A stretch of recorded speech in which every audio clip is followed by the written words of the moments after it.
শিক্ষার্থী সকলকে শুভেচ্ছা। তো আজকের ভিডিওটি অবশ্যই কাস্টমস নিয়ে, কাস্টমস শারীরিক যোগ্যতা পরীক্ষা। আপনারা যেটা জানেন, ঢাকা কাস্টমস পূর্ব যে শারীরিক যোগ্যতা পরীক্ষা আগামী 5-6 তারিখে, সে বিষয় নিয়ে আলোচনা।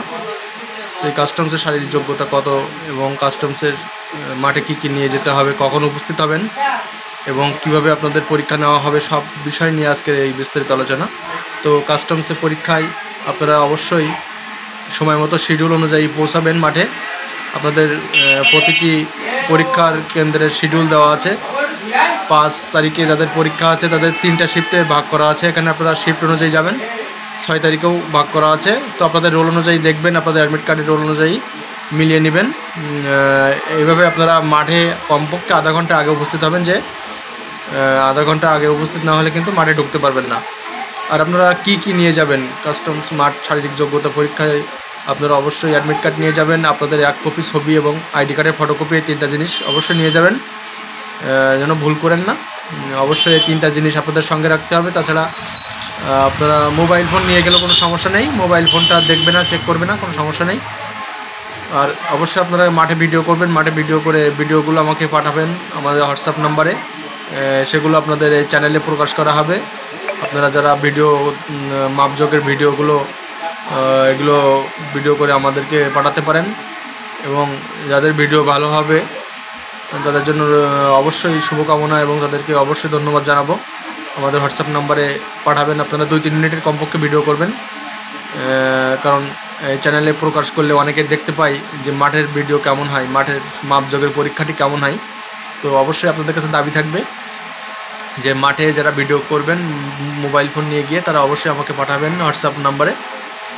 তো এই ছিল বিষয়। আর হচ্ছে আপনাদের যে মাপজোকের বিষয়, এটা কেমন হবে, মাপজোক কীভাবে নেওয়া হয়, এটা বিগত দিনে যে আপনারা দেখেছেন কাস্টমসের মাপজোক খুবই সহজে হয়, খুব সহজ এবং কোনো ধরনের ঝামেলা ছাড়াই মাঠে আপনাদেরকে সিরিয়ালি প্রবেশ করানো হয় এবং আপনাদের অ্যাডমিট কার্ড চেক করা হয়, আপনাদেরকে উচ্চতা পরিমাপ করা হয়, তারপরে আপনাদের এই মাঠের কাগজে একটা স্বাক্ষর করা হয় অ্যাডমিট কার্ডে করে আপনাদেরকে ছেড়ে দেওয়া হয়।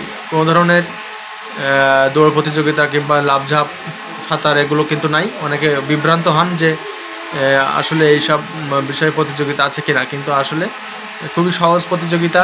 কোনো ধরনের প্রতিযোগিতামূলক অংশগ্রহণ এখানে নাই। শুধুমাত্র শারীরিক যোগ্যতা বলতে আপনাদের মাপ, উচ্চতা পরিমাপ এবং ওয়েট নিতে পারে, আর কিছুই না। এবং আপনাদের অ্যাডমিট কার্ডটা চেক করবে, চেক করে ছেড়ে দিবে। খুব দ্রুত আপনাদের পরীক্ষা হয়ে যাবে, 5 মিনিট সময় লাগে, তার বেশি নয়।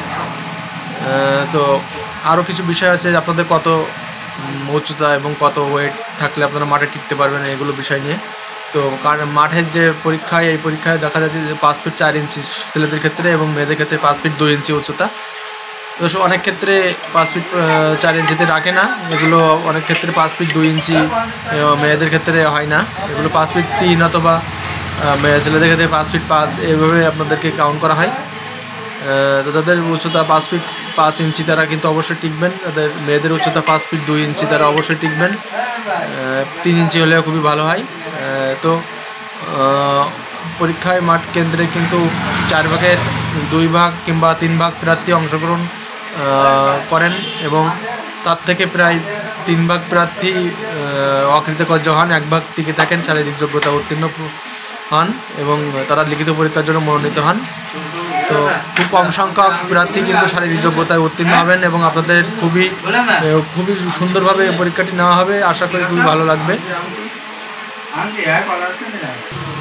তো যারা পরীক্ষায় আপনারা যাচ্ছেন, অংশগ্রহণ করেন অবশ্যই ভালোভাবে, সুন্দরভাবে অংশগ্রহণ করলে আপনারা পরীক্ষায় কৃতকার্য হতে পারবেন এবং শারীরিক যোগ্যতা উত্তীর্ণ হওয়াটা খুব বেশি কঠিন বলে মনে করি না। যদি আপনার যোগ্যতা থাকে অবশ্যই উত্তীর্ণ হতে পারবেন, কোনো সমস্যা নেই। এবং আপনাদের এই পরীক্ষার ব্যাপারে আরও কিছু বিষয় আছে, সে বিষয়গুলো আমি বিগত ভিডিওগুলোতে আলোচনা করেছি। বিগত ভিডিওগুলোতে আপনারা দেখে নেবেন সুন্দরভাবে। আমাদের হোয়াটসঅ্যাপ নাম্বার 01858934369, 01858934369, এই হোয়াটসঅ্যাপ নম্বরে যোগাযোগ করবেন।